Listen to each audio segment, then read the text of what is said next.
नमस्कार दोस्तों, कैसे हैं? स्वागत है आप सबका फिर से एक नए वीडियो में। देखिए, अभी भी पेपर वायरल हो गया आप लोग का दोस्तों। यहाँ से सारे प्रश्न आपके एग्जाम में हूबहू आने वाला है, तो वीडियो को जरा सा स्किप मत कीजिए, लास्ट तक बने रहेगा। जी हाँ, आपने सही सुना, एग्जाम हॉल में यही से प्रश्न आपका आने वाला है, आ सकता है।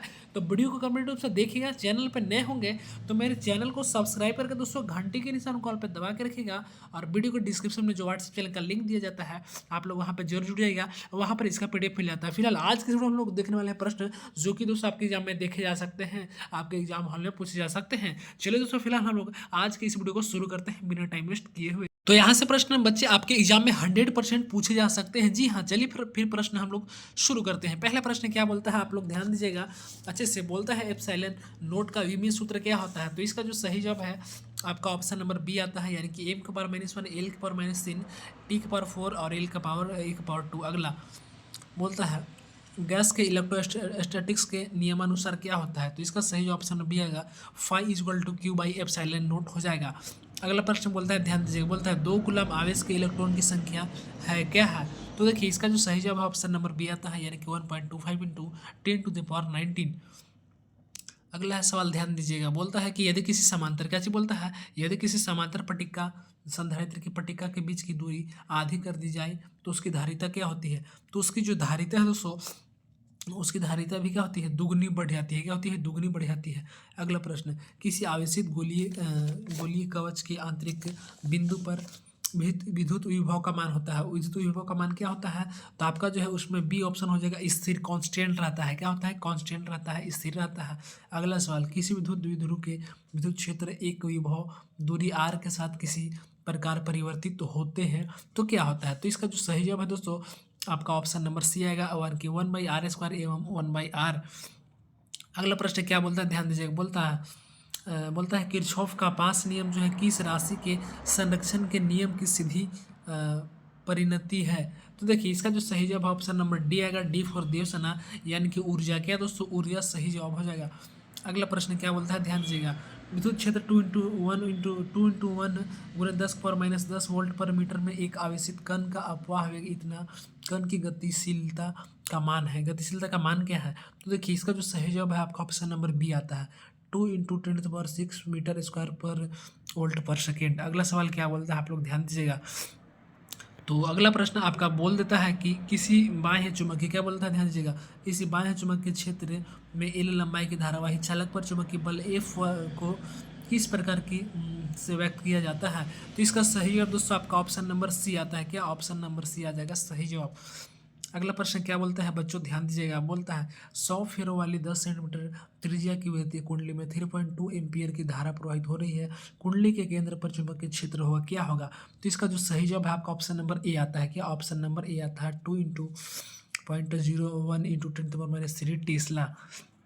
अगला सवाल है, आप लोग ध्यान दीजिएगा अच्छे से, क्या बोलता है, तो प्रश्न बोलता है कि निम्न में से कौन सा चुंबकीय क्षेत्र रेखाएं के बारे में सही नहीं है? जी हाँ, कौन सा सही नहीं है ये हमसे पूछता है, तो इसका ऑप्शन नंबर डी हो जाएगा, यानी कि चुंबकीय क्षेत्र रेखाएं निश्चित स्थिति में एक दूसरे को काट सकती है, ये गलत है। अगला सवाल है, आप लोग ध्यान दीजिएगा, प्रश्न बोलता है एक क्षण चुंबक के अंदर बल की चुंबकीय रेखाएं क्या होती है?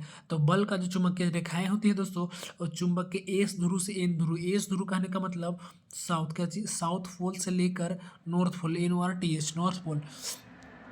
अगला सवाल क्या बोलता है, आप लोग ध्यान दीजिएगा, बोलता है कि किसी स्थान, कैसे बोलता है, ध्यान दीजिएगा, किसी स्थान पर पृथ्वी के चुंबकीय क्षेत्र का ऊर्ध्वाधर घटक 36 घटक √3 गुना है, इस स्थान पर नमन कोण का मान क्या होगा? तो नमन कोण का जो मान होता है दोस्तों 60 डिग्री होता है। क्या होता है?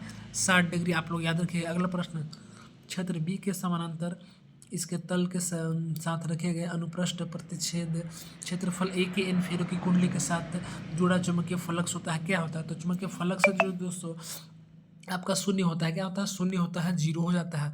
अगला सवाल ध्यान दीजिएगा, बोलता है किसी चुंबकीय क्षेत्र में गतिमान तार में प्रेरित धारा की दिशा किसके का प्रयोग करके प्राप्त की जाती है? तो इसका सही जवाब दोस्तों ऑप्शन नंबर बी आएगा, फ्लेमिंग के दाएं हस्त नियम। कैसे दोस्तों? फ्लेमिंग के दाएं हस्त नियम। अगला प्रश्न, यदि प्राथमिक एवं द्वितीय कुंडलियों में फेरों की संख्या प्रत्येक में से 2 गुना बढ़ जाती है तो अन्योन्य प्रेरक तो क्या होता है? तो अन्योन्य प्रेरक तो जो है दोस्तों आपका 4 गुना हो जाता है। क्या होता है?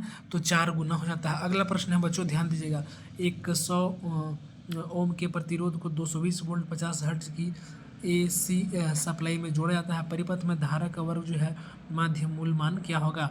तो माध्य मूल मान जो है दोस्तों आपका ऑप्शन नंबर सी यानी कि 2.2 एम्पियर हो जाएगा। अगला प्रश्न क्या बोलता है, ध्यान दीजिएगा आप लोग अच्छे से।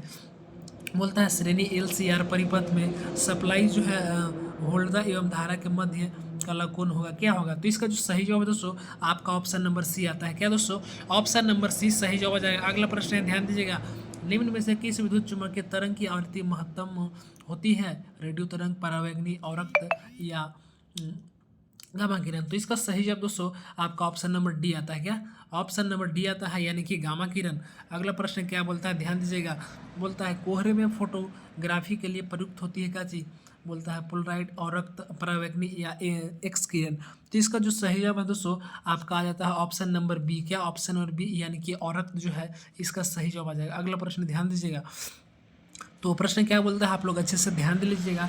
प्रश्न ये बोलता है दोस्तों कि वस्तु में क्या चीज, वस्तु में बड़ा आभासी प्रतिबिंब बनता है। जी हाँ, वस्तु में जो है बड़ा आभासी प्रतिबिंब कहाँ बनता है? तो इसमें ऑप्शन दिया है, देख सकते हैं। ऑप्शन नंबर ए में है उत्तल दर्पण, बी में है अवतल दर्पण और आपका सी में है दोस्तों समतल दर्पण, डी में है इनमें से कोई नहीं। तो इसका जो सही जवाब है आपका ऑप्शन नंबर बी आएगा। क्या? ऑप्शन नंबर बी आएगा। और हम लोग जानते हैं बी पर होता है बाहुबली अवतल दर्पण। वीडियो को अभी तक लाइक नहीं किया तो लाइक करके चैनल को सब्सक्राइब करके घंटी के निशान कॉल पे दबा के और आप लोग मेरे व्हाट्सएप चैनल से जरूर जुड़ेगा। डिस्क्रिप्शन में लिंक उसका दिया गया है, तो आप लोग जल्दी से जाइए और वहाँ पर जुड़ जाइए। अगला प्रश्न बोलता है, ध्यान दीजिएगा। एक सरल सूक्ष्मदर्शी से बना हुआ प्रतिबिंब होता है, क्या होता है? तो वह जो है दोस्तों आपका ऑप्शन नंबर ए सही हो जाएगा यानी कि काल्पनिक व सीधा। क्या दोस्तों? काल्पनिक व सीधा होता है। बाकी बात आपका जो है काल्पनिक का उल्टा, ये सब जो है तीनों ऑप्शन आपका यहाँ से गलत हो जाएगा। अगला प्रश्न क्या बोलता है, ध्यान दीजिएगा। तो बोलता है कि तरंग दैर्घ्य में वृद्धि के साथ अपवर्तनांक का मान क्या होता है? बढ़ता है या घटता है या अपवर्तित रहता है या इनमें से कुछ नहीं होता है, कोई नहीं होता है? तो इसका सही जवाब दोस्तों ऑप्शन नंबर बी आएगा यानी कि घटता है। क्या होता है?